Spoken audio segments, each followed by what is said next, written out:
आता बातमी साताऱ्यामधून आहे। साताऱ्याच्या ओढा परिसरामध्ये गॅरेज मालकावर कोयताने जीवघेणा हल्ला करणाऱ्या 6 आरोपींची शाहूपुरी पोलिसांनी धिंड काढलेली आहे। गॅरेज मालकावर कोयताने हल्ला करून परिसरामध्ये दहशत निर्माण करण्यात आली होती आणि यावेळी मोठ्या प्रमाणावर पोलीस बंदोबस्त ठेवण्यात आला होता।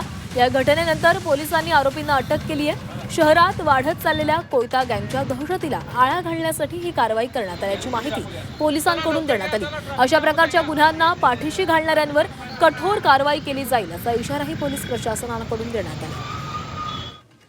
आपण मागे जे बघता ते चिंतामणी ऑटोचे जे मालक आहेत त्यांच्यावर काही दिवसापूर्वी कोयत्यांनी हल्ला झालेला होता। त्या हल्ल्याच्या अनुषंगाने जो 307चा जीवे मारण्याचा प्रयत्नाचा गुन्हा दाखल झालेला होता, त्यातील आरोपींना आम्ही तपासादरम्यान ताब्यात घेतलेलं होतं। त्यामध्ये उंबरकर गँगचा समावेश होता। सुपारी घेऊन त्यांनी हे जीवे मारण्याचा प्रयत्न केलेला होता।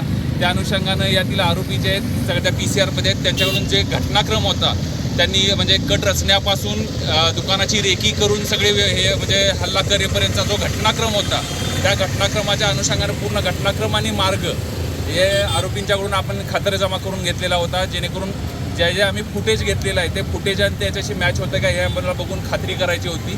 त्या अनुषंगाने आपण त्यांच्याकडून ती घटनास्थळ आणि रूट जो आहे तो खात्री करून खातरजमा करून घेतलेला आहे।